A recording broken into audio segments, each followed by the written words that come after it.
Assalamualaikum warahmatullahi wabarakatuh. Innal hamdalillah nahmaduhu wa nasta'inuhu wa nastahdihi wa nastaghfiruhu wa na'udzu billahi min shururi anfusina wa sayyiati a'malina man yahdihillahu fala mudilla lahu wa man yudlil fala hadiya lahu. Ashhadu an la ilaha illallah wahdahu la syarika lah wa ashhadu anna Muhammadan 'abduhu wa rasuluh sallallahu alaihi wa ala alihi wa sahbihi ajma'in. Rabbi shrah li sadri wa yassir li amri wa hlul 'uqdatam min lisani yafqahu qawli.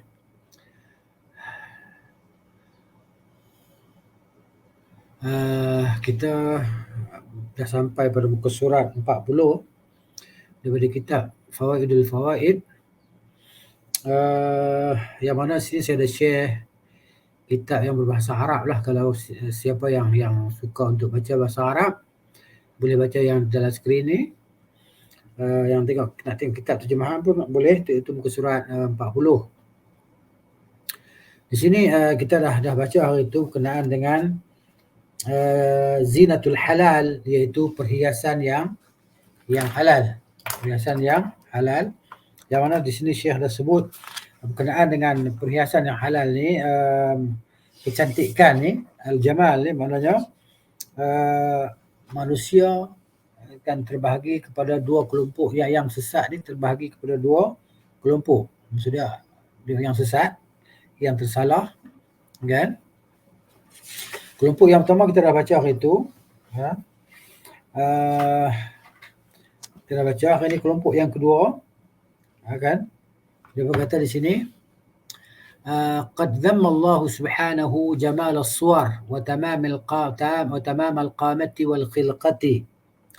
Kata mereka bahawa Allah Subhanahu wa taala mencaci ataupun mencela keindahan rupa, kan, dan kesempurnaan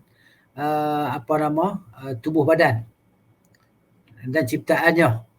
Mana Allah mencela ciptaannya. Dan dia pengguna dalil mana? Dia pengguna dalil daripada surah Al-Munafiqin, surah Al-Munafiqun ayat 4, ya. A'udzubillahi minasyaitonir rajim. Wa idza ra'aitahum tu'jibuka ajsamuhum. Kan? Okey. Apabila engkau melihat mereka kepada tubuh badan mereka, engkau akan merasa kagum dengan tubuh badan mereka. Kan? Jadi ini dalil yang mereka gunakan, tapi tak betul lah. Dalil yang berguna dengan cara yang salah. Ini pendalilan yang salah. Bagi mereka Allah tak suka kecantikan.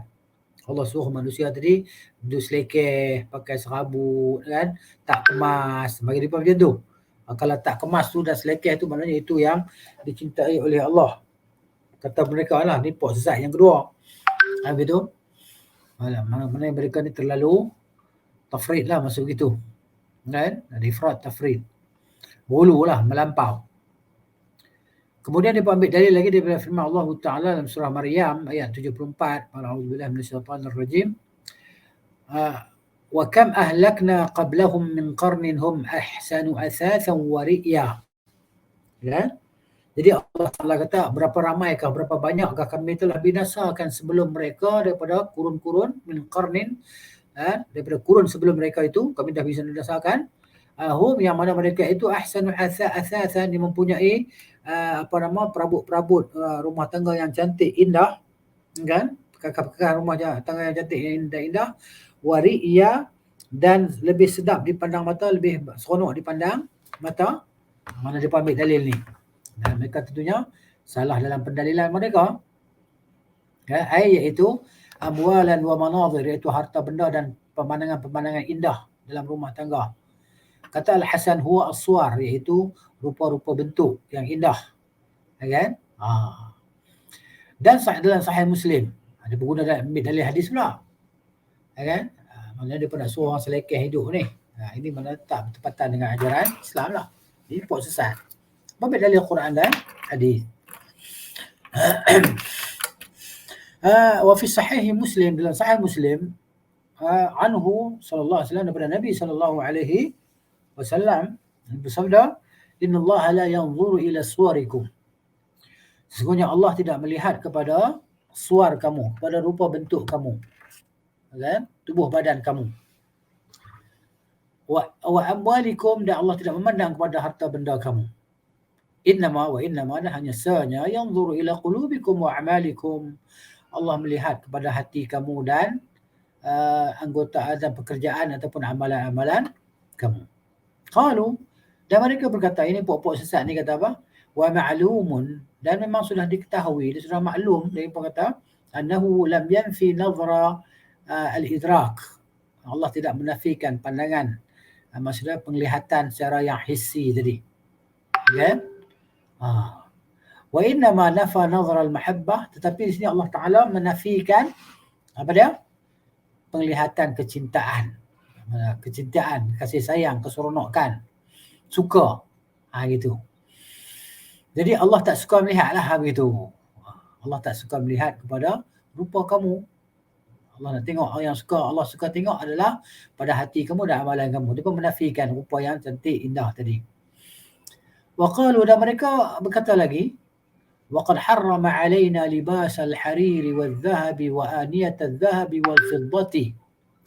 Sesungguhnya Allah telah mengharamkan ke atas kita pakaian daripada sutra dan emas dan bekas-bekas pinggan mangkuk daripada emas dan perak.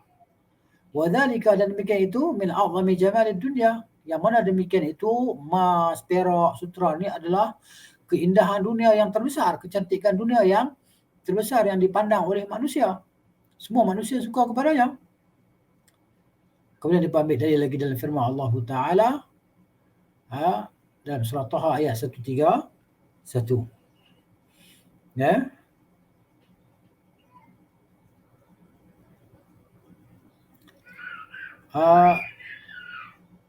Allah kata wala tamuddunna 'ainaka ولا تمدن عينيك إلى ما متعنا به أزواجا منهم زهرة الحياة الدنيا لنفتنهم فيه. Allah kata, ada pamit dalil ni, surah Taha ayat 131.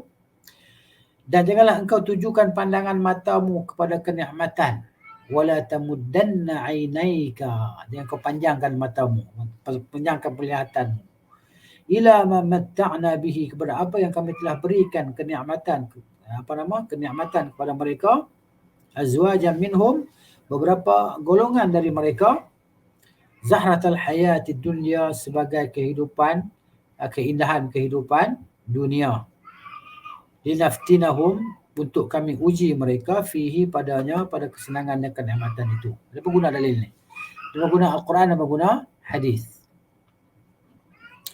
Dan dia guna hadis lagi, wa fil hadisi, dalam hadis pula, al-badadatu minal iman. Al-badadah maknanya berpakaian lusuh. Kan? Pakaian lusuh lama, pakaian apa? Dah 10 tahun je pakaian tu, pakaian warna pun dah lusuh dah. Kalau warna hitam tu dia tak jadi hitam dah. Dia jadi warna kelabu lah. Warna kelabu. Jadi dia kata, dia ambil hadis ni, al-badadah tu, berpakaian lusuh sederhana itu adalah sebahagian daripada iman. Ini dia.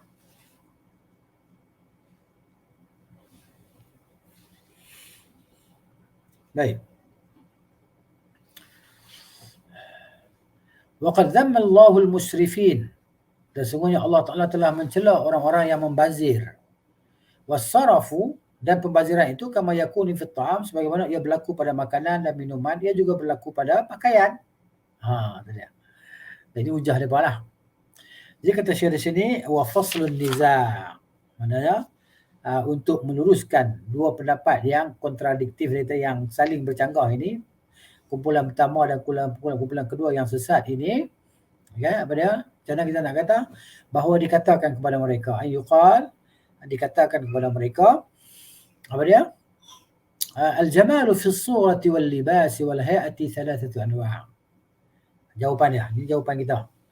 Kecantikan, keindahan pada rupa, tubuh badan, pada pakaian, pada perwatakan kita, perawakan kita. Jadi terbahagi kepada 3 jenis. Thalathatu anwa', ada 3 jenis. Minhu, darinya, ma yuhmadu, apa yang terpuji, apa yang dipuji. Wa minhu ma yuzammu, dan daripadanya juga ada yang dicela, ada yang dipuji, ada yang dicela. Wa minhu ma la yata'allaqu bihi madhun wala dhammun, dan darinya juga sesuatu yang tidak ada kaitan, tidak ada padanya pujian, tidak ada padanya celaan. Ni yang 3 jenis. Jadi kecantikan, pakaian, tubuh badan, apa kita perawakan kita kan.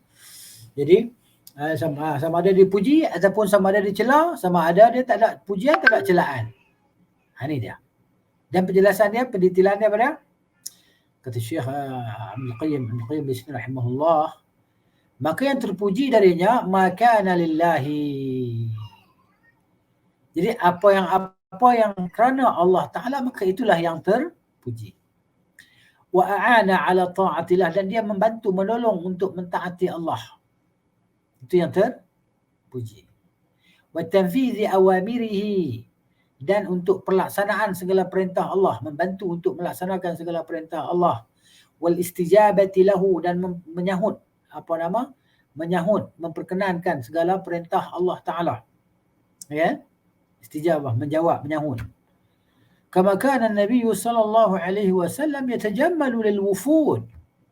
Ini sebagaimana Nabi sendiri sallallahu alaihi wasallam berpakaian cantik, yatajammal, berhias diri.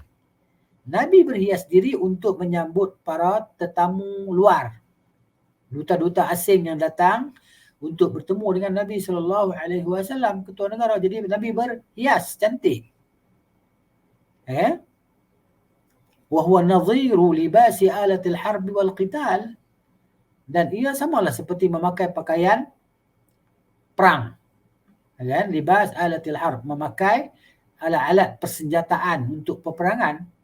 Kan? Pakai dengan baju besinya, dengan pedang yang tersandang di bahu dan tombak yang dipegang, kan? Dengan topinya yang topi tembaganya yang ada rantai-rantai di tepi-tepi topi tadi, kan, yang labuhnya panjang atau tadi menutupi bahu. Itu mana-mananya itu perhiasan perang. Kan nampak gagah, nampak perkasa, kan, nampak smart, cantik. Pahlawan tadi. Gitu. Kemudian walibasil harir fil harb wal khuyala fihi, dan memakai sutra dalam peperangan dan bersikap seperti orang sombong dalam peperangan, menunjukkan kegagahan kita.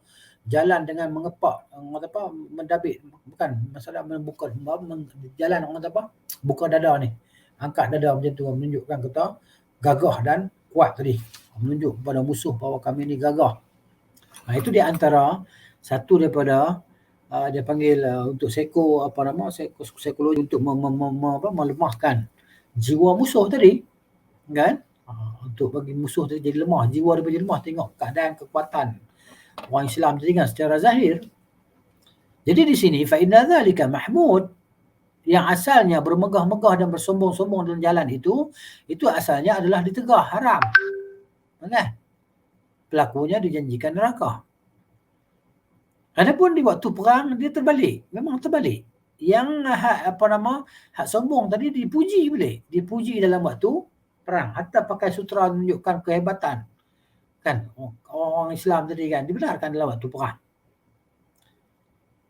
Jadi idza tadammana i'la'a kalimatillahi, apabila di situ terangkum untuk meninggikan kalimah Allah, wa nasrani dinihi, dan untuk menolong agama Allah, wa ghaidha aduwihi, dan untuk membangkitkan kemarahan, untuk provoke, dia panggil ghaidha aduwihi, untuk provoke musuh tadi. Jadi bila kita buat provokasi pada musuh tadi dia jadi geram, jadi marah yang amat sangat, dia tak ada, jadi dia lupa strategi perang. Itu psikologi. Jadi orang tu bila dia dalam keadaan marah dalam berperang, kan, maknanya di situ hilanglah satu kekuatan dia, ruh dalam berperang tadi. Maka dia akan perang dengan cara babi buta lah, dia tak ada skill lah. Skill dalam pertarungan dia hilang, kan. Hak dia berlatih selama-lama ni, dia berlatih lama untuk berperang, kan, hilang habis skill tu. Yang penting dia fikir macam mana nak bunuh musuh ni, tapi dia tak gunakan skill yang telah sekian lama dia amalkan. Itu di antara cara untuk melemahkan musuh, dengan provoke dan provokasi. Sebab tu orang yang pandai psikologi ni kan, macam mana dia nak jatuhkan orang, musuh dia, dia guna ni lah. Dia provoke orang. Bagi orang tu marah, jadi hilang. Orang tu dah tak tentu arah dah. Maka masuk dalam perangkap dia. Kan? Itu contoh dia. Baik.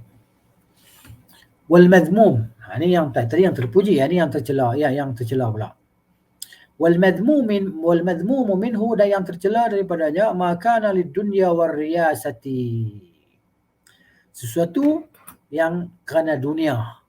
Semata-mata dunia dan untuk pangkat, untuk apa? Dapat pujian dan pangkat di sisi manusia, wal fakhri wal khuyala, dan untuk berbangga-bangga dan menyombongkan diri, wat tawassuli ila syahwat, dan untuk mana sebagai sarana untuk menyampaikan tujuan syahwat. Kan? Untuk kehendak syahwat dia. Wa yakuna huwa ghayatul 'abdi wa aqsa matlabihi, dan itulah dia tujuan matlamat seorang hamba yang menjadi misi dan visi dia. Kerana apa? Dunia. Fa inna katsiran minan nufus laysa laha himmatun fi siwa dhalika. Dan sesungguhnya kebanyakan manusia, kebanyakan orang ni sebagai apa? Sebagai faham daripada nas lah, bahawa kebanyakan manusia ini tersesat dalam kehidupan mereka ikut hawa nafsu. Tidak ada tujuan dia dalam kehidupan dia, melainkan ni ya tujuan dia. Jadi kebanyakan manusia, tujuan mereka kebanyakannya adalah untuk mencari kemegahan, ketinggian darjat di antara manusia, walaupun dia mesti untuk menghina orang lain, menjatuh orang lain, merosakkan maruah orang lain. Ini yang berlaku kan. Yang kita lihat realiti dia, terutamanya kepada ahli-ahli politik ni, tanpa segan kita cakap lah. Ahli politik lah. Nak jadi ahli politik ni, dia kena aibkan orang lain. Dia kena jatuhkan orang lain untuk naikkan diri dia. Dia kena buat macam tu. Okay? Untuk naikkan diri dia. Maknanya, dia mesti menyucikan dirinya. Sedangkan Allah Ta'ala kata, fala tuzakku anfusakum. Jangan kamu membersihkan diri kamu. Tapi asaf syadid, maknanya amat menyedihkan dan menduka-citakan bahawa orang politik ni pun kena belajar agama. Kan? Mungkin agama ni bagi mereka racun, ataupun dia pergunakan agama ni untuk kepentingan mereka. Pergi majlis tu, majlis ni, yasin dan sebagainya untuk dapatkan sokongan dan penyokong tadi. Ini kejinya orang politik tadi kan. Tak kira lah orang tu ada title agama ke, ustaz ke, tak kisahlah kan. Tapi tu dia kejian tadi. Jadi ini maknanya fitnah dan musibah yang Allah timpakan kepada mereka. Mungkin syaitan menipu mereka untuk masuk dalam politik dengan alasan bahawa daripada dalam kita dapat membersihkan. Macam mana nak membersihkan tong najis sedangkan kamu masuk dalam tong najis tadi? Kamu sendiri dah bergelumang dengan najis. Itu cerita dia. Baik. Semoga Allah beri kepada kita istiqamah di atas ilmu yang sahih dan amalan saleh, ilmu yang bermanfaat dan amalan yang saleh. Jadi minta Allah, mohon kepada Allah jaga kita lah istiqamah di atas ni sehingga kita mati. Baik, itulah dia. Kebanyakan manusia tidak ada tujuan dan cita-cita mereka melainkan untuk ketinggian dan kebanggaan di dunia ini. Dan terusnya kesombongan lah. Baik, ini tercela. Wa amma ma la yuhmadu wa la yuzammu. Adapun yang tidak dipuji dan yang tak dikeji. Tak dipuji pun tidak, dikeji pun tidak. Biasa, normal, neutral. Fahuwa ma khala an hadaini al-qasdaini wa tajarrada 'an al-wasfaini. Kan, dia sesuatu yang tidak ada padanya. Tadi yang pertama kan, yang dipuji tadi kerana Allah Ta'ala dan tidak kerana manusia pun. Kan? Tak ada sifat-sifat yang dia tu menunjuk pada manusia, dan tidak ada sifat dia tu membuat benda tu kerana mengharapkan pahala daripada Allah Ta'ala. Dia rugi ya, tak ada pahala. Baik. Wal maqsud. Baik. Jadi maksud di sini apa dia? Maksud bahasa Melayu kita pun maksud jugalah. Tujuannya yang menjadi tujuan, wal maksud yang menjadi tujuan di sini, al maksud tujuanlah. Anna hadzal hadits asy-syarif, bahawa hadis yang agung ini, yang mulia ini, mustamilun ala aslaini azimain. Terkandung di atas dua usul yang besar, dua dasar pondasi yang agung, yang besar, yang kemas, yang kuat. Fa'awwaluhu ma'rifatun, yang pertamanya, kan asal yang pertama adalah ma'rifah, iaitu mengetahui, mengenali. Jadi maknanya kalau kita tak kenal Allah Ta'ala, macam mana kita nak mencintai Allah? Kalau orang tak kenal, kan? Sebab tu pepatah Melayu mengatakan, tidak kenal maka tidak cinta. Bila kenal baru dia cinta. Jadi mana kita nak mencintai Allah Subhanahu wa ta'ala, kita mesti kenal Allah Ta'ala dengan sebenar-benar kenal. Nabi SAW orang yang sangat kenal dengan Allah Ta'ala, maka Nabi mencintai Allah. Kan? Jadi para sahabat radhiyallahu anhum, mereka adalah generasi yang mengenali Allah Ta'ala. Itu yang dia ajar kepada kita supaya apa? Kan? Mengenal Allah Ta'ala, mengenal agama Allah. Kan? Jadi awwaluddin ma'rifatullah. Awal agama itu kenal Allah. Mana dia? Ya, kenal Allah Ta'ala. Jadi kita kenal Allah Ta'ala dengan tauhid al-ilmi al-khabari, dengan tauhid ma'rifah wal isbat. Kan? Dengan tauhid mengenali, mengetahui, al-ilmi al-khabari. Kita melihat kepada alam, kita mengetahui bahawa tentang kewujudan di yang maha berkuasa. Kita melihat kepada sebesar-besar makhluk ciptaan Tuhan langit. Kan? Kita mengetahui bahawa Allah Ta'ala maha perkasa, maha berkuasa. Melihat kepada sekecil-kecil makhluk Allah Ta'ala. Kan? Kita melihat kepada keagungan Allah Ta'ala, rahmat Allah Ta'ala, kasih sayang Allah Ta'ala kepada segala makhluk dia. Sehingga dia memberi kepada mereka kenikmatan dalam kehidupan. Kan? Dan mereka, Allah Ta'ala bahagikan pula makhluk tadi kepada makhluk yang mukallaf dan makhluk yang tidak mukallaf. Kan? Makhluk yang mukallaf yang dibebankan ke atas mereka segala perintah dan larangan, dan dia janjikan untuk mereka, kan? Janji kebahagiaan dan janji siksaan, kan? Iaitu syurga dan neraka. Dan janjikan untuk mereka kehidupan yang selama-lamanya selepas kematian, itu di alam akhirat nanti. Jadi begitu.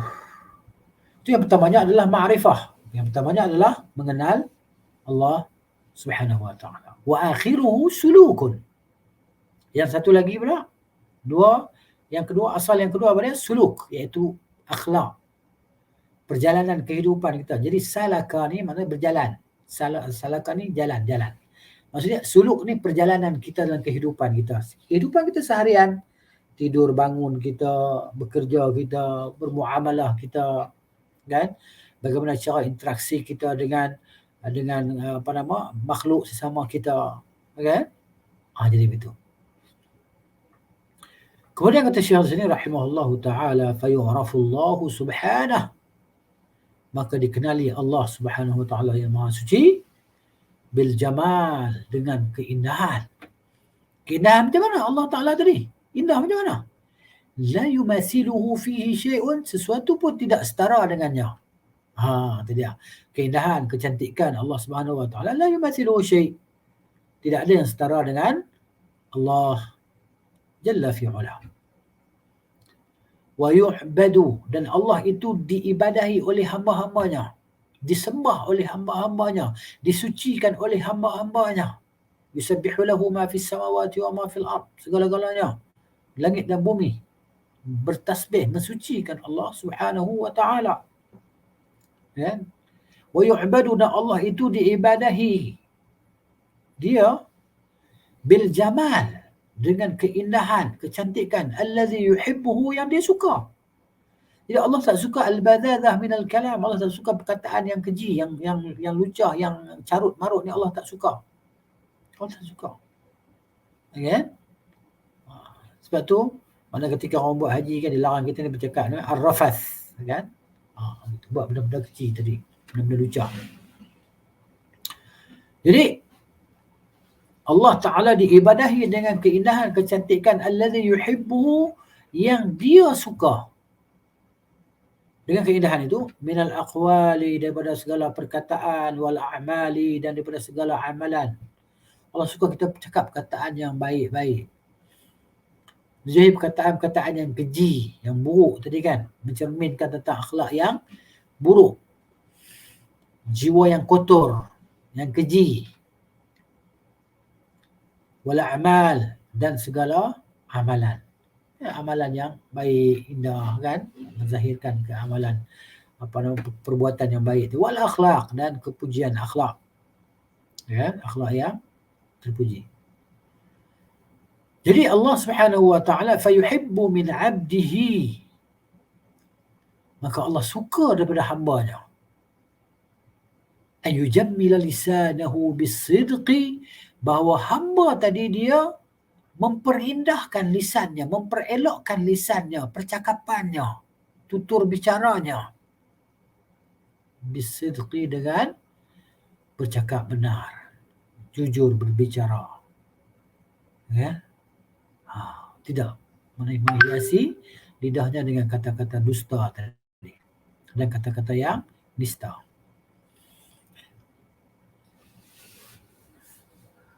Kemudian Allah Ta'ala suka bahawa hamba tadi setelah dia memperelokkan, memperindahkan lidahnya dengan perkataan-perkataan yang baik, maka Allah suka hamba tadi, dalam hati hamba tadi ada keikhlasan, tajarrud lillahi ta'ala, semata-mata kerana Allah.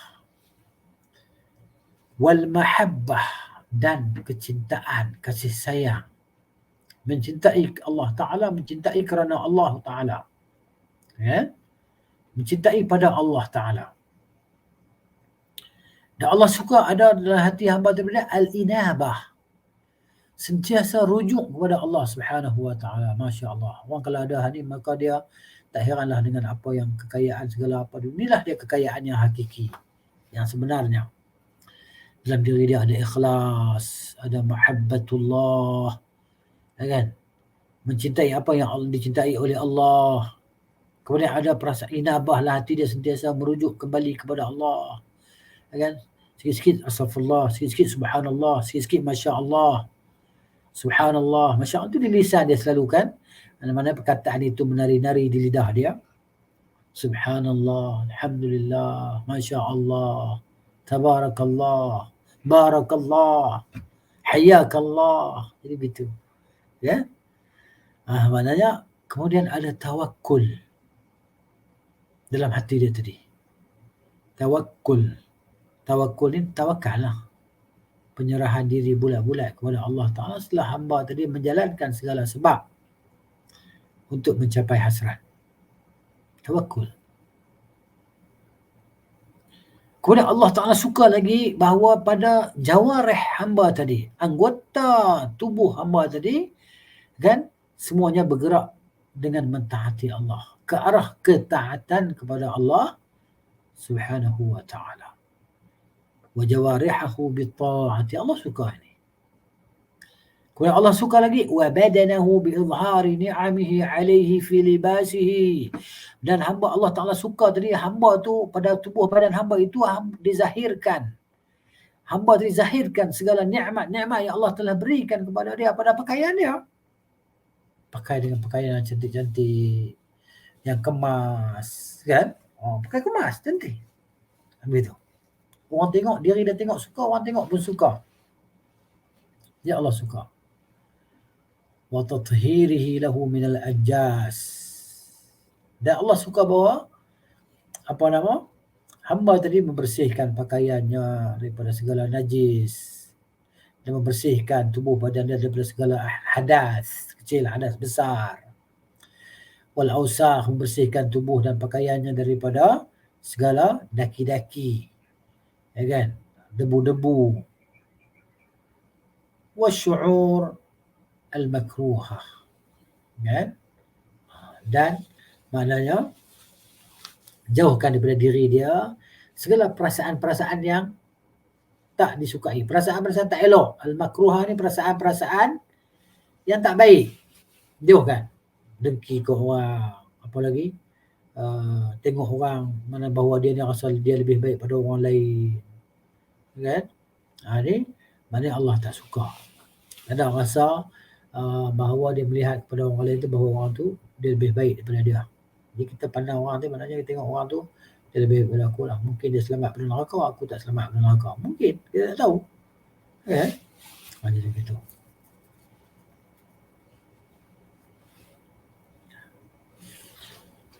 Sebab tu dari sudut, kita panggil daripada sudut dunia, kan? Di sudut agama, kita pandang yalah orang lain lebih baik daripada kita. Maka dengan itu kita akan berusaha untuk melakukan kebaikan. Daripada sudut dunia, yalah kita pandang bahawa kita lebih baik daripada orang lah. Kita lebih senang daripada orang lain lah.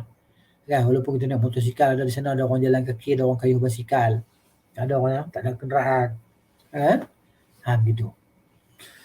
Kemudian, apa lagi? Kan? Dan pada badan dia melakukan al-khitan. Al-khitan apa dia? Kita panggil khitan, bersunat.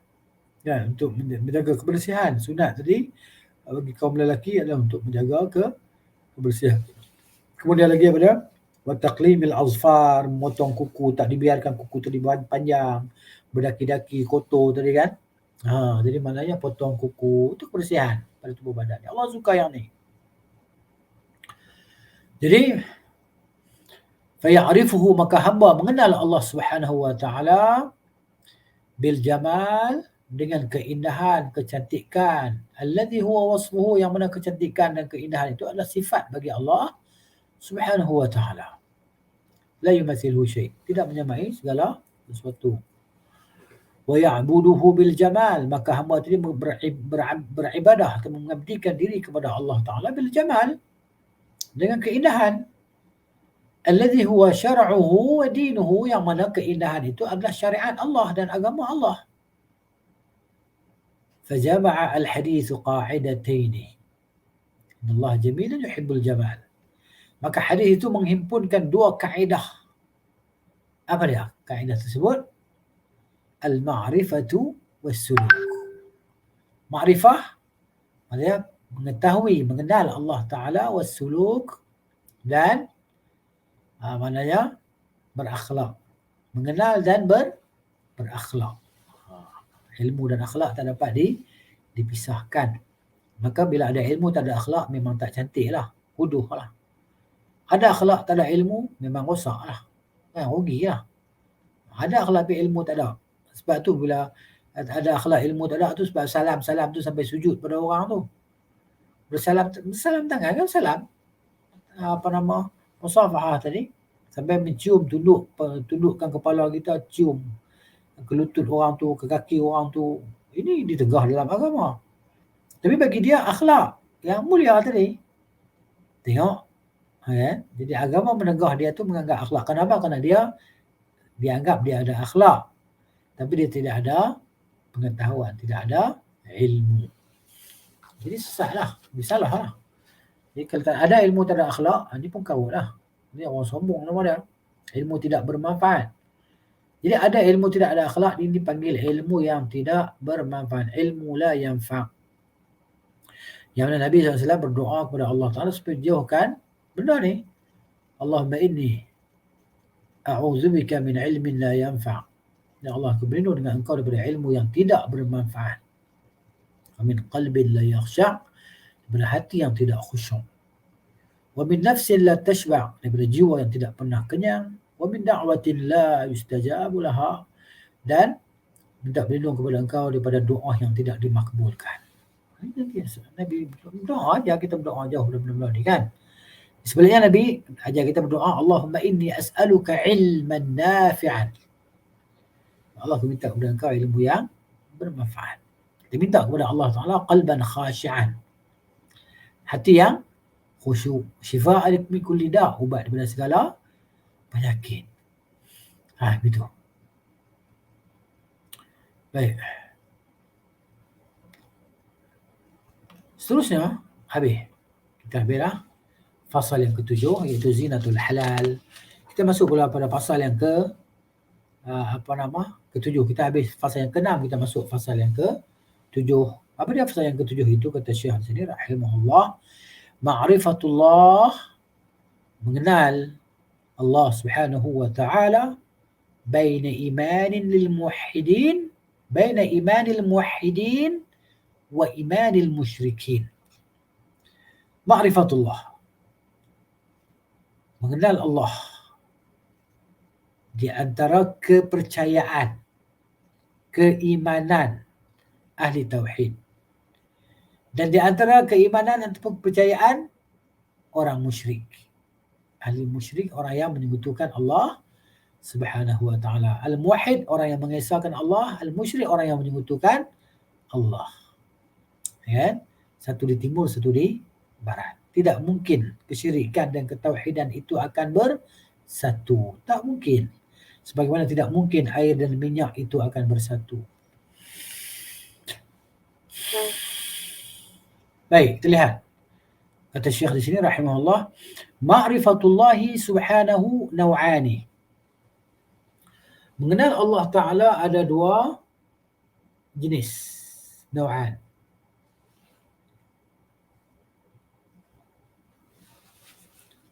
Baik. Jadi yang pertama, al-awwalu ma'rifatu iqrar. Mengenal Allah Ta'ala iaitu mengenal dengan pengakuan. Kita kenal dan kita mengaku. Kenal, mengaku. Ya. وهي التي اشترك فيها الناس. Yang inilah dia manusia semua berkongsi padanya.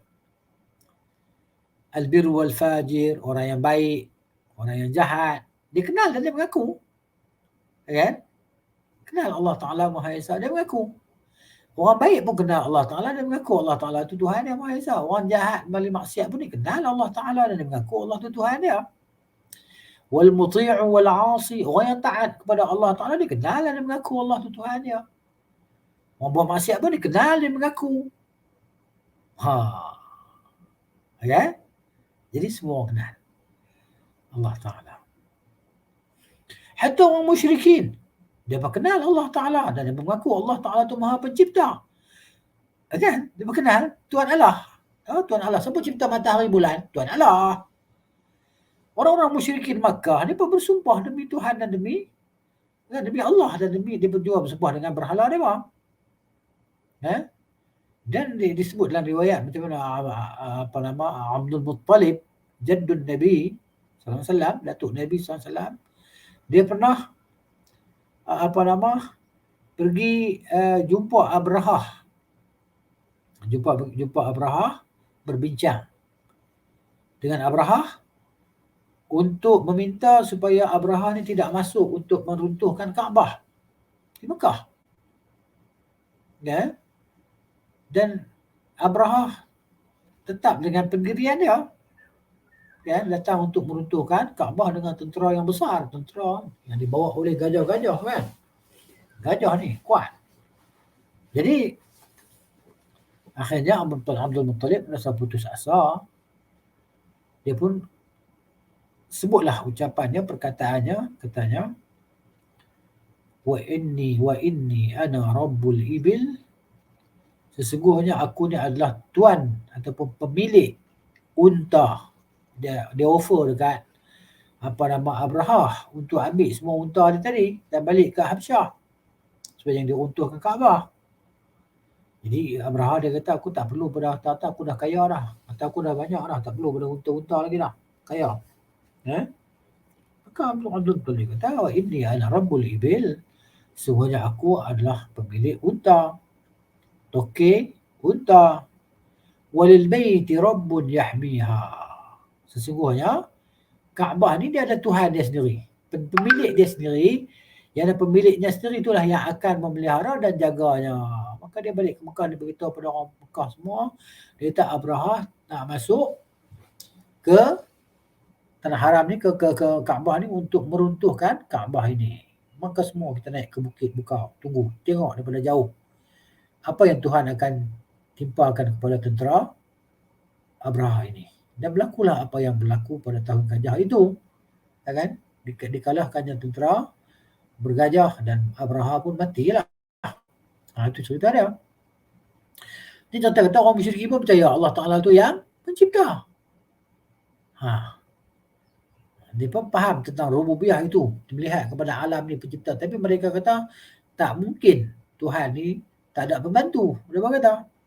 Sebab tu mereka kata dengan perkataan yang telah dirakam oleh Allah Subhanahu Wa Taala dalam Al-Quran.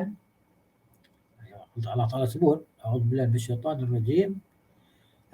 Aja'ala al-alihata ilahan wahida inna hadza la syai'un 'ujab. Mereka berkata, adakah Muhammad ni nak kata bahawa Tuhan ni satu? Sesungguhnya ini adalah perkara yang amat pelik. Tak boleh diterima akal.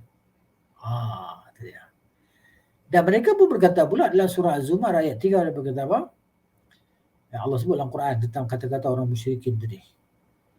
Ma na'buduhum illa liqarribuna ila Allahi zulfa. Kami tidak menyembah berhala-berhala ini, melainkan berhala ini menyampaikan hasrat kami, mendekatkan diri kami kepada Allah. Ini Allah sebut tentang mereka dalam Quran. Itu. Baik. Itu yang pertamanya. Berkongsi padanya manusia tadi mengenal dan mengaku. Kenal mengaku. Jadi tak ideal lah. Tak cukup lah. Yang keduanya, ma'rifatullah. Yang kedua ni, jenis yang kedua ni, apa dia? Ma'rifatu tujibul haya'a minhu. Iaitu mengenal Allah Ta'ala yang mewajibkan kita ni, yang pasti dia pasti akan datang perasaan malu. Ni hebat lah. Minhu, daripada Allah Ta'ala tadi. Kenal Allah Ta'ala, yang mana kenal Allah Ta'ala itu, dia melazimkan adanya sifat malu dalam diri hamba. Kemudian itu bukan dekat malu saja, dia ada al-mahabbah bagi Allah, kecintaan yang tidak terhingga bagi Allah Ta'ala. Sebab itu para sahabat radhiyallahu anhum, mereka kurbankan jiwa mereka, harta benda mereka, keluarga mereka di jalan Allah Ta'ala. Lihat Abu Bakar As-Siddiq radhiyallahu anhu yang kita baca dalam sirah Nabi dalam perang Badar. Okay? Maknanya dalam perang Badar kan bertemu antara family dengan family. Sehingga setelah nanti kan berapa lama anak dia, nama apa anak dia? Yang Abdul Rahman ke apa kan, tak ingat nama tadi, yang cerita dekat ayah dia, cerita dekat Abu Bakar, ayah dia kata, dulu kan masa perang Badar, saya ni sentiasa menyelinap, melarikan diri daripada ayah. Saya bimbang pedang saya terkena ayah. Bimbang, takut. Ayah dia kata apa? Ayah dia kata, sebenarnya aku dalam perang Badar, aku mencari-carimu untuk kupotong lehermu. Astagfirullahaladzim. Masya Allah. Bagaimana? Kan, aku nak pancung lehermu. Aku nak bunuh kau. Kalau aku dapat kau orang tu, kau matilah. Ini, nak cari ke mana manusia macam ni kan? Radhiyallahu anhu. Manusia terbaik selepas para anbiya alaihi wassalatu wassalam. Abu Bakar As-Siddiq. Kenapa? Kenapa jadi macam tu? Kerana dia kenal Allah Ta'ala dengan sebenar-benar kenal yang melazimkan sifat malu dan kenal yang melazimkan adanya sifat al-mahabbah, mencintai bagi Allah Ta'ala. Ada lagi selepas tu, apa dia? Wa ta'alluqal qalbi bihi, dan hati ni tertakluk sentiasa kepada Allah, sentiasa terhubung dengan Allah Ta'ala. Masya Allah. Sentiasa ingat pada Allah. Ada lagi, iaitu wasyauqa ila liqa'ihi, dan sentiasa merindukan pertemuan dengan Allah. Sebab tu kalau kita baca dalam kitab Imam Ibn Katsir rahimahullahu ta'ala, kitab Qasasul Anbiya, kisah tentang Nabi Syuaib alaihi salam, disebut dalam kisah tu bahawa Nabi Syuaib ni menangis sampai buta. Disebut lagi satu riwayat tu. Betul riwayat saya lihat ke apa? Tak ingat lah. Tapi dia sebut di situ. Maka Allah Ta'ala tanya Nabi Syuaib alaihi salam, kan? Allah Maha mengetahui lah, tentu Allah Maha mengetahui. Ya. Kenapa sampai menangis sampai buta? Kerana kecintaan padamu, kerana mencintaimu. Dia menangis kerana mencintai Allah Subhanahu wa ta'ala. Syauq ila liqa'ih. Rindu, sangat-sangat rindu untuk bertemu dengan Allah Subhanahu wa ta'ala. Kemudian wa khasyatahu, dan ada perasaan gentar, takut kepada Allah Subhanahu wa ta'ala. Khasyah tadi. Dia maknanya takut di sini ada takut, bukan takut nak bila takut di sini maknanya takut dengan arti kata teramat untuk menghampirkan diri kepada Allah. Kenapa? Kerana mengetahui sifat jamal Allah Ta'ala, sifat rahim Allah Ta'ala, sifat rahman Allah Ta'ala, sifat ghafur Allah Ta'ala, kan? Sifat adil Allah Ta'ala. Masya Allah. Ya. Wal inabata ilaihi. Yang mana sifat yang kedua ni, kan? Kenal yang kedua ini melazimi ada perasaan untuk sentiasa kembali kepada Allah. Rujuk balik kepada Allah Ta'ala di atas apa yang kita buat ni. Ya Allah, adakah apa yang aku buat ni kau redha ya Allah? Adakah aku terima apa yang aku buat ni ya Allah? Ya, ampunlah segala dosa aku ya Allah, kesilapan aku ya Allah, kesalahan aku ya Allah. Al-inabah, rujuk. Kan? Al-inabah maksudnya kembali kepada Allah. Wal unsa bihi, dan sentiasa rasa nak bersendirian hanya bersama Allah saja. Masa terhibur hati bila mengingati Allah Ta'ala. Al-uz. Hati ni terhibur dengan mengingati Allah Ta'ala. Jadi baik, macam mana kita nak mendatangkan rasa terhibur hati dengan mengingati Allah Ta'ala? Qiraatul Quran. Wa tadabburuhu. Baca Al-Quran dan menghayati Al-Quran. Itu mukjizat yang paling besar yang Allah Ta'ala turunkan kepada Nabi SAW, yang ia kekal sampai ke hari kiamat. Baca Al-Quran mendatangkan ketenangan jiwa. Kalau kita baca Quran, kalau kita dengar Quran, jiwa kita tak tenang, maka kita menghadapi penyakit berat. Lebih berat daripada penyakit kanser. Nasallallahu al-afiyah. La qadarullah. Lebih berat. Baca Quran, hati masih lagi tak tenang, maka musibah. Cepat-cepat kita kena cari jalan hilangkan musibah ini, cari tabib yang boleh mengubati penyakit kita. Penyakit ni penyakit berat. Baca Quran, Quran tidak jadi ubat, tidak jadi ketenangan pada kita. Allahu Akbar. Itu dia. Jadi wal firara min al khalqi ilaih, dan kenal yang kedua ini yang mewajibkan, yang melazimkan kita ni merasa tak nak duduk dengan makhluk ni, tak nak rasa nak duduk dengan makhluk, kita nak bersendirian, beruzlah kita dengan Allah Ta'ala. Ada akan datang perasaan macam tu. Ni makrifah yang cukup hebat lah ni. Itu dia. Ya. وهذه هي المعرفة الخاصة. Inilah dia makrifah, kenal Allah Ta'ala yang khusus. Al-jariyatu, yang ia tu berlegar ala lisanil qaum, di atas lidah golongan ini. Siapa golongan ini? Tengok nombor 1, footnote bawah tu Syekh kata di sini, Syekh Ali rahimahullah. Dia kata minaz zuhadi wal ubbad. Inilah dia. Makrifah inilah yang berlegar di lidah golongan ini. Golongan zuhad. Mereka yang tidak ada kisah dengan dunia ini. Wal ubbad, dan golongan ahli ibadah.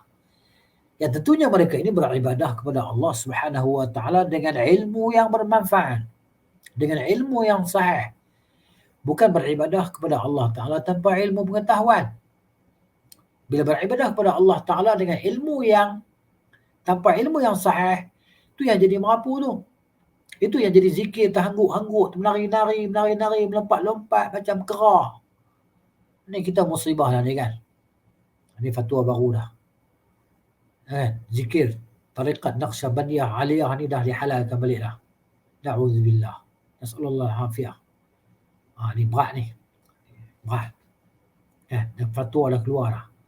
Dia bagi syarat supaya tidak menyalahi dengan syariat. Tidak menyalahi syariat apa? Tarikat Naqsyabandiyah Aliyah ni kata tengok tarikat tu dalam YouTube tu. Macam mana rupa dia? Apa dia bodoh buat? Berzikir meloncat. Ni benar ni. Apa ni? Nak jadi pada orang Islam ni. Kan? Itulah dia tarikat dia. Tengok zikir. Tengok nak zikir. Semua orang tengok dalam YouTube tu kan. Zikir melompat-lompat. Boleh tak kita bayangkan? Boleh tak kita gambarkan? Bahawa Nabi SAW berzikir mengingati Allah Ta'ala dalam keadaan macam tu. Sedangkan Nabi SAW adalah manba'ul huda. Sumber petunjuk daripada Allah Ta'ala. Nabi.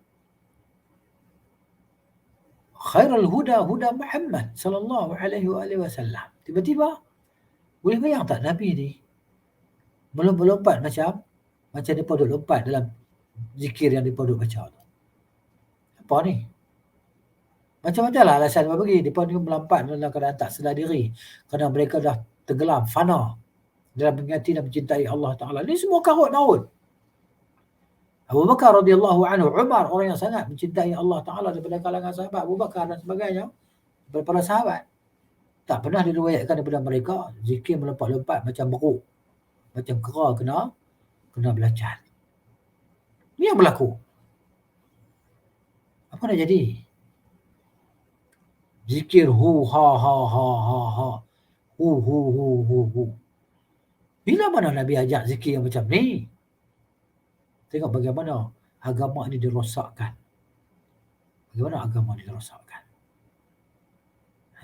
Itulah dia. La ya'ti zamanun illa wa ba'dahu syarrun minhu. Tidak akan datang masa melainkan selepasnya lebih teruk daripada yang sebelumnya. Nasallallahu al-afiyah. Semoga Allah Ta'ala pelihara kita, jaga kita kan, daripada ketergelinciran yang seperti ini. Begitu. Baik. Wa tafawutuhum fiha la yuhsihi illa alladhi 'arrafahum bi nafsihi.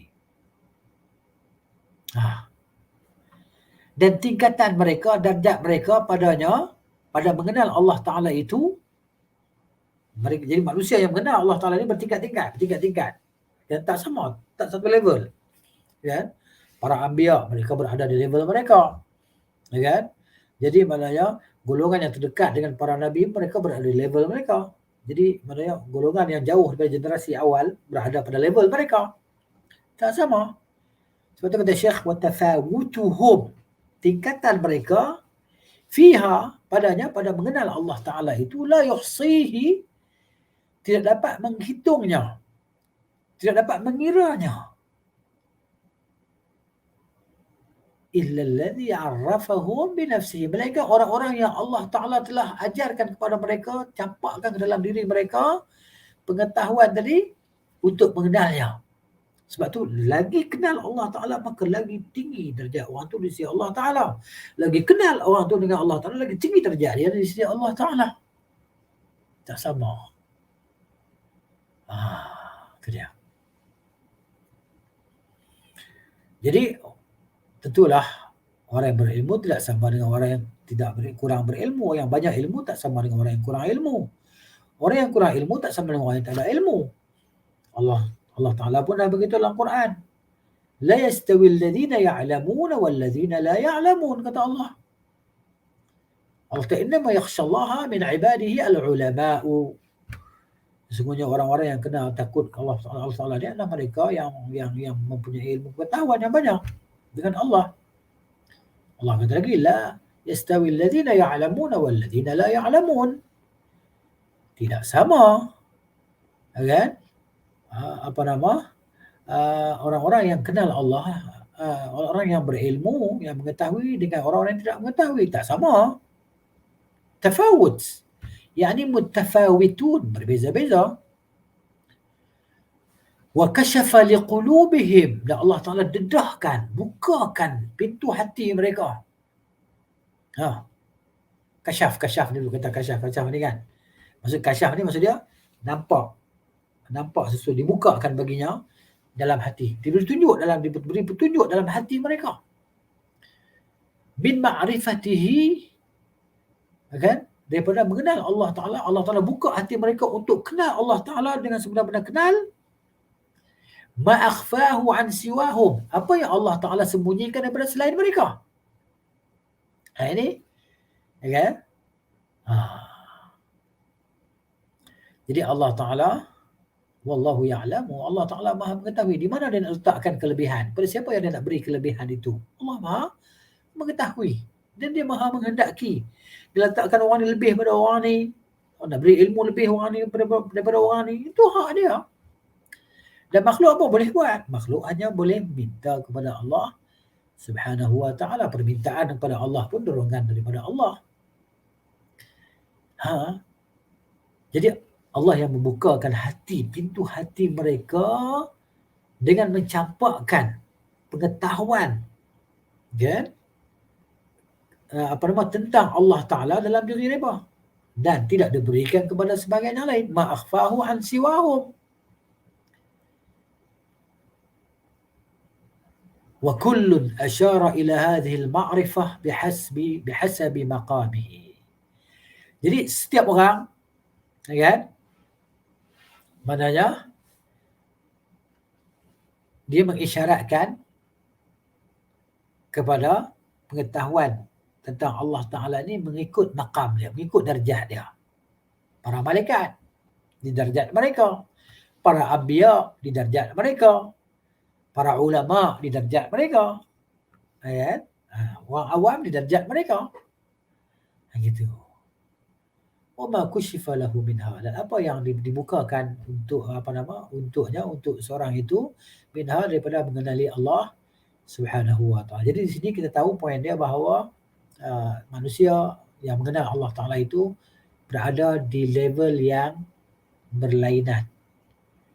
Maksudnya kita boleh meningkatkan, kita boleh level ni malah boleh naik, boleh meningkatkan. Jadi seorang itu akan bertambah kekuatan iman dia, akan bertambah amalan soleh dia apabila dia lebih mengenal Allah. Ya, macam mana nak mengenal Allah Ta'ala? Tentulah dengan ilmu yang bermanfaat. Dan setelah berada ilmu yang bermanfaat, maka dia kena ada sekali amalan soleh. Itu amalan yang baik.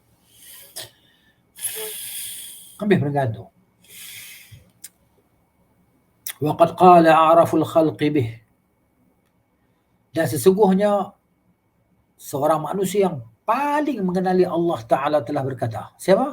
Rasulullah sallallahu alaihi wa alihi wasallam telah bersabda. Dia kata apa? Di dalam zikir dia yang diajar kepada kita, kan? Sebutlah hadis Muslim daripada hadis Aisyah radhiyallahu anha. La uhsi thana'an 'alaika. Aku tidak boleh menghitung pujian ke atasmu. Tak ada kalimah yang aku boleh reka yang terbaik untuk memujimu. Anta kama athnaita ala nafsika, engkau adalah sebagaimana yang engkau sendiri puji atas dirimu. Kerana Allah Ta'ala maha mengetahui macam mana dia nak memuji diri dia dengan pujian yang maha baik tadi. Dan itu adalah dalam hadis adalah, maksudnya kalau nak tengok panjang hadisnya, kita boleh type lah hadis ni kan, cerita tentang dalam Sahih Muslim. Cuma di sini Syekh ambil secara ringkas, kan? Begitu. Wa akhbara Siapa yang dan dia mengkhabarkan, yakni siapa yang mengkhabarkan, iaitu Nabi SAW mengkhabarkan dalam hadis syafaat yang diriwayatkan oleh Al-Imam Al-Bukhari rahimahullah dan Imam Muslim daripada hadis Anas radhiyallahu anhu. Hadis syafaat yang panjang itulah. Annahu subhanahu, bahawa Allah Ta'ala yang maha suci, yaftahu alaihi, Allah bukakan ke atas Nabi SAW yaumal qiyamati, pada hari kiamat nanti, min mahamidihi, daripada cara untuk memuji Allah Ta'ala, dengan perkataan-perkataan yang Allah Ta'ala akan ajarkan Nabi pada waktu itu untuk muja Allah Ta'ala. Bima la yuhsinuhu al-an, dengan pujian-pujian yang Allah tidak ajarkan kepada Nabi SAW semasa di dunia ni. Yang kita sebut subhanallah yang Nabi ajar tu kan. Subhanallah, alhamdulillah, Allahu akbar, la ilaha illallah. Kan? Itu yang kita boleh, lafaz yang tidak ajar oleh Nabi SAW. Di sana ada lafaz-lafaz cara memuji Allah Ta'ala yang Allah tidak ajarkan Nabi di dunia, nanti Allah akan ajarkan kepada Nabi SAW di hari kiamat nanti. Dengan pujian-pujian Allah Ta'ala tadi yang Allah Ta'ala menghendaki. Ini. Habis. Masuk pula kita tentang abwabu al-ma'rifah. Pintu-pintu ma'rifah. Apa dia pintu-pintu ma'rifah ni? Kata Syekh di sini rahimahullah. ولهذه المعرفة بابان واسعان.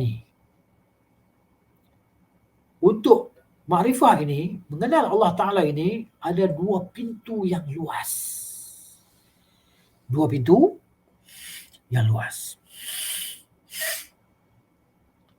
Al-babul awwalu, pintu yang pertama, nak kenal Allah. Ni kita nak tahu ni kan. Nak tahu ni. Nak masuk ke pintu ni.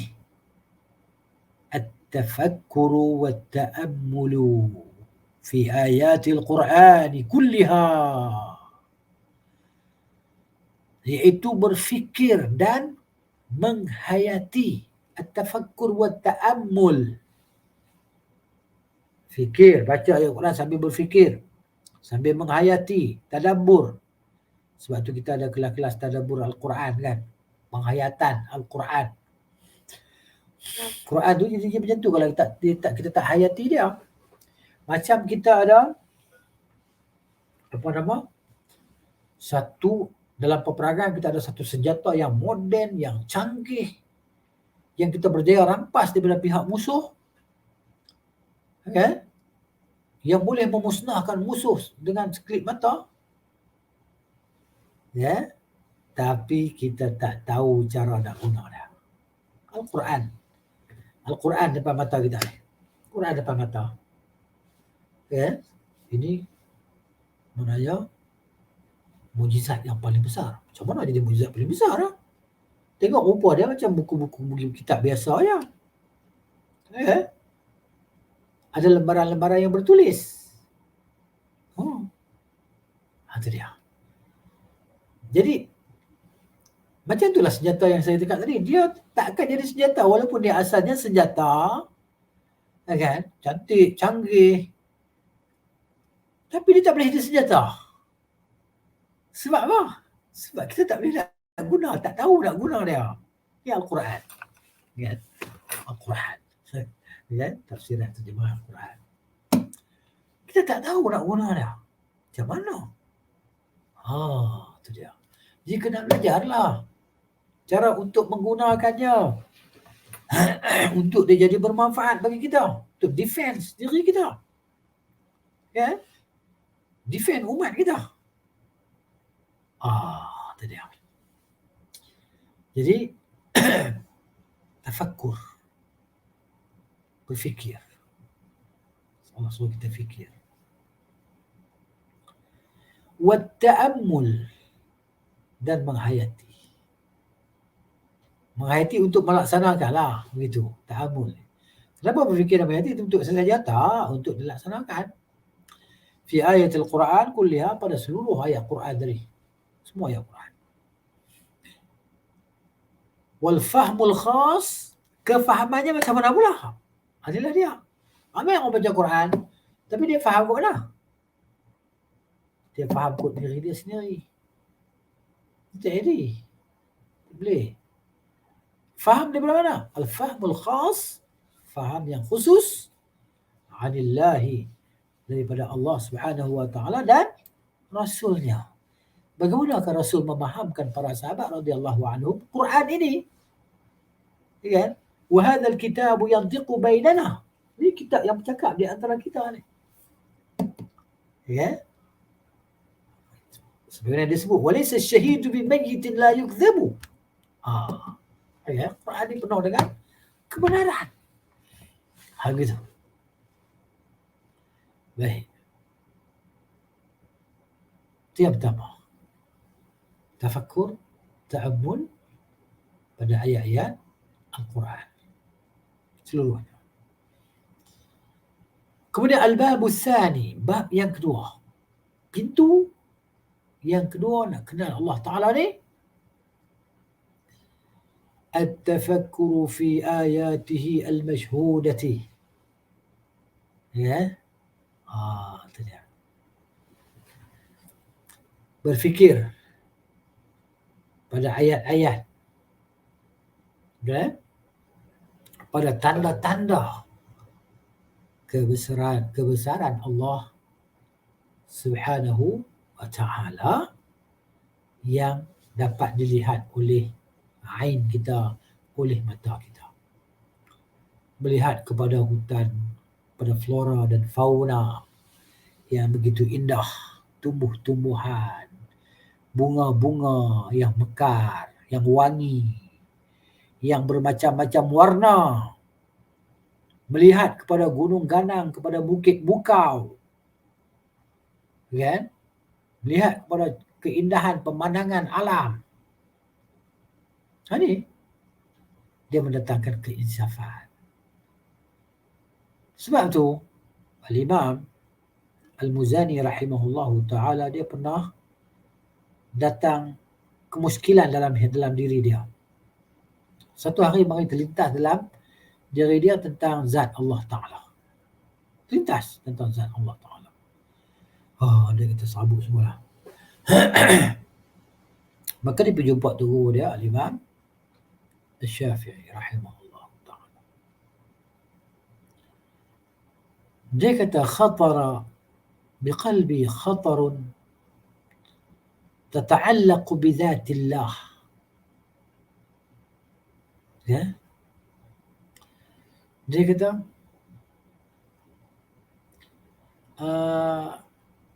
terlintas dalam hatiku sesuatu yang berkaitan dengan zat Allah. Faqultu li nafsi, maka aku telah katakan pada diriku, la yukhriju ma fi dhamiri illa Syafi'i. Tidak dapat menghilangkan keserabutanku ini melainkan Syafi'i, iaitu tuan guru lah. Maka Al-Imam Al-Syafi'i rahimahullahu ta'ala menjawab, hal balagaka anna Allah subhanahu wa ta'ala amaraka bihadha? Pernah sampai dekat kamu tak riwayat bahawa Allah Ta'ala suruh kamu fikir macam ni? Qala la. Dia kata tak pernah sampai pun, tak ada pun. Hal balagaka anna Rasulullah sallallahu alaihi wasallam amaraka bihadha? Pernah tak kamu dengar riwayat bahawa Rasulullah suruh fikir macam ni? Dia kata tak. Maka kata Imam Syafi'i lagi, kam najman fis sama', berapakah bintang berada di langit? Kan? Dia kata, kamu tahu tak ada berapa bintang di langit? Bilangan dia, waktu turun dia, waktu naik dia. Kamu tahu tak? Qala la. Dia kata, fasyai'un tarahu bi'ainaika, sesuatu yang engkau telah lihat, engkau boleh lihat, yang engkau dapat lihat dengan mata engkau tak tahu tentang sifat zat dia, engkau tak tahu. Okay. Tatafakkara fi khaliqiha, Tatafakkaru fi khaliqiha. Kamu nak fikir tentang pencipta dia. Subhanallahil azim. Ini Al-Imam Asy-Syafi'i. Makhluk yang kamu dapat tengok daripada jauh, kamu tak tahu dia rupa macam mana. Ni kamu nak fikir pasal pencipta dia.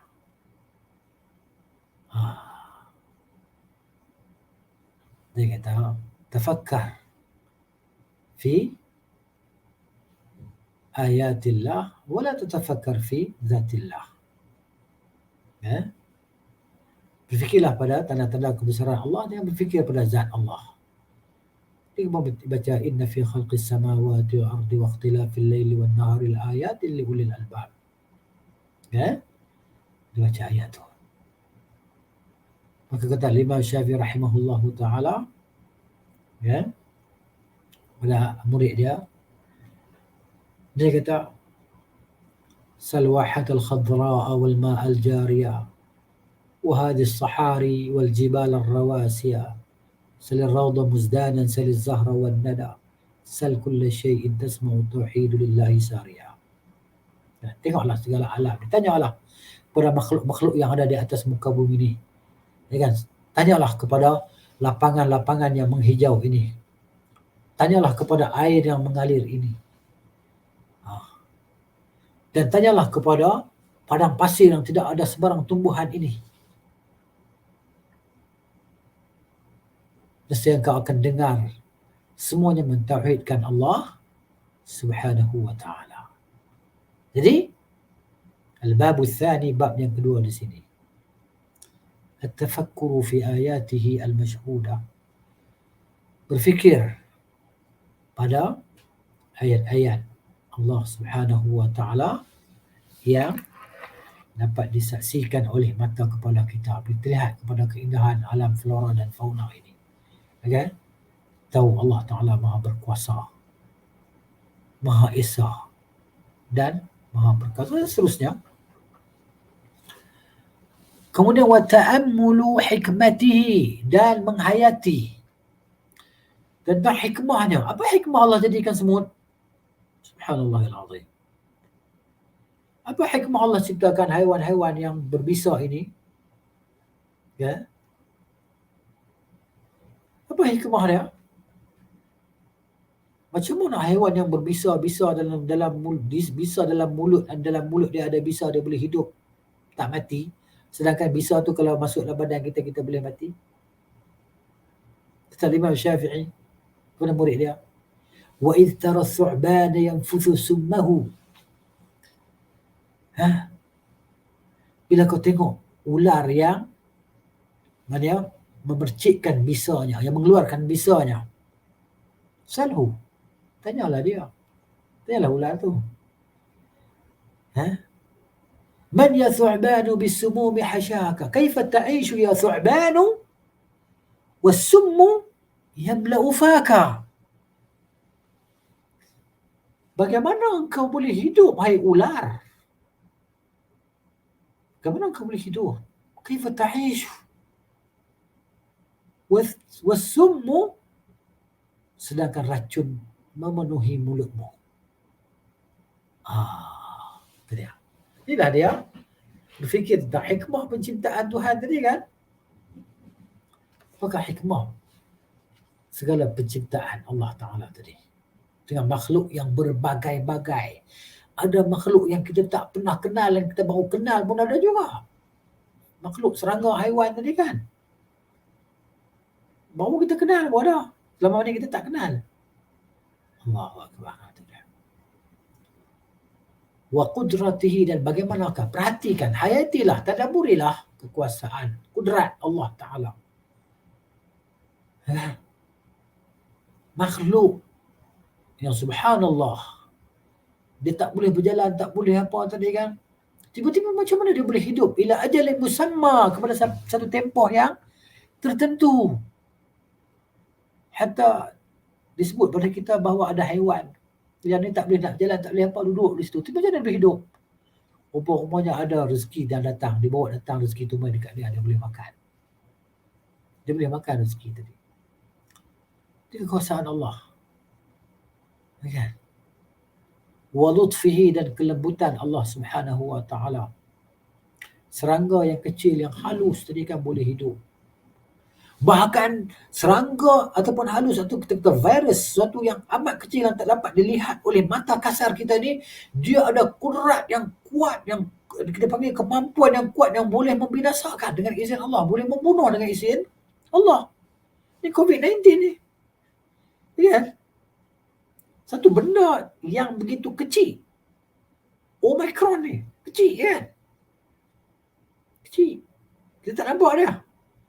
Tetapi dengan izin Allah Ta'ala, dia boleh memudaratkan kita. Boleh menyebabkan kematian, demam, kan? Dan seterusnya. Perhatikan. Subhanallah. Dan bagaimana kelembutan Allah Ta'ala terhadap kita yang tidak dapat menjaga diri kita daripada segala mudarat yang kita tak nampak ni. Allah jaga kita. Bukan kita jaga kita. Jangan duk jadi musyrik sangat. Jadi musyrik. Syirik kecil lah. Kita jaga kita. Ini habis orang agama, orang tak agama kan habis duk cakap benda ni. Nasallallahu al-afiyah. Kita jaga kita. Siapa yang tulis perkataan ni, pada balik. Di wall ke, di mana ke, di rumah dia ke, pada balik. Ini kesyirikan terhadap Allah Ta'ala ni. Syirik rububiyah ni. Kita mana boleh jaga diri kita? Kita ni siapa nak jaga diri kita? Siapa dia kita ni? Mengakulah diri kita ni siapa? Kan? Kita ni adalah makhluk yang lemah. Antumul fuqara'u ila Allah. Allah kata, kamu semua ni orang yang fakir, berhajat kepada Allah. Macam mana kamu nak jaga diri kamu sendiri? Kita tidur, lena, kita tak sedar apa. Kita boleh jaga diri kita tak? Boleh jaga tak? Tak boleh jaga diri kita. Tak boleh. Siapa jaga kita? Allah. Allah jaga kita.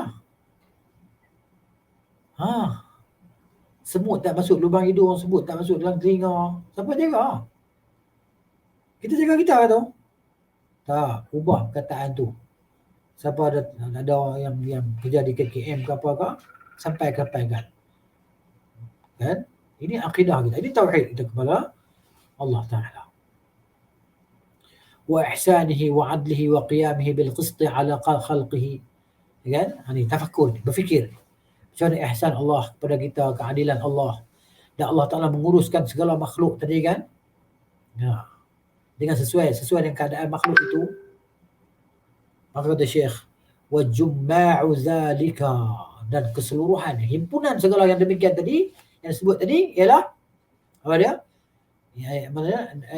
Hasil dia, al-fiqhu fi ma'ani asma'ihi al-husna, kan, yang untuk menjadikan kita orang yang baik, yang diridai oleh Allah, ialah memahami pada makna-makna segala nama-nama Allah yang terbaik, wa jalaliha, dan kemuliaannya, wa kamaliha, dan kesempurnaannya, wa tafarrudihi bidzalika, dan keesaan Allah Ta'ala dengan segala sifatnya tadi,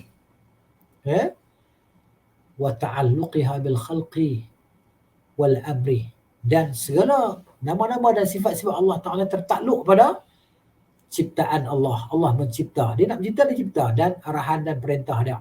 Semuanya berlaku di atas perintah dia. Kan? Kehendak dia.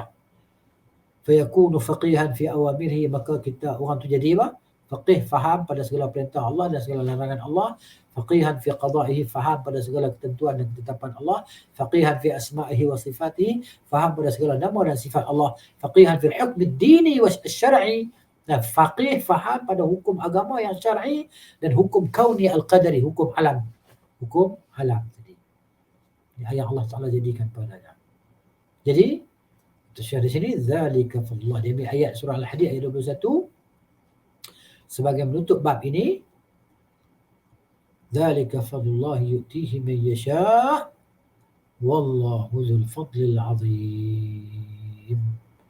Demikianlah kelebihan yang Allah berikan kepada siapa yang dia kehendaki, iaitu mengenal Allah Ta'ala dengan sebenar-benar kenal, dan Allah mempunyai kelebihan kurniaan yang maha besar. Walillahil hamdu fil ula wal akhirah. Jadi habislah kita bab ini, fasal ini. Masuklah pula nanti insya-Allah fasal yang ke-8, tafawutun nas fit tauhid. Ada perbezaan manusia dalam mentauhidkan Allah Subhanahu wa taala, insya-Allah. Jadi gitu. Bila ustaz, bila orang cakap hayakallah, kita nak jawab lagu, nak jawab balik hayakallah. Jawablah balik hayakallah. Semoga Allah menghidupkanmu. Hayya ni maksudnya semoga Allah menghidupkanmu, memberi kehidupan padamu. Kita pun jawab macam tu balik lah. Ataupun jawab amin. Doa, jawab amin. Okey ya? Okey, insya-Allah. Barakallahu fikum. Jazakumullahu khairan, ahsanallahu ilaikum. Wa sallallahu ala nabiyyina Muhammadin wa ala alihi wa sahbihi ajma'in. Subhanakallahumma wa bihamdika asyhadu an la ilaha illa anta astaghfiruka wa atubu ilaik. Assalamualaikum warahmatullahi wabarakatuh.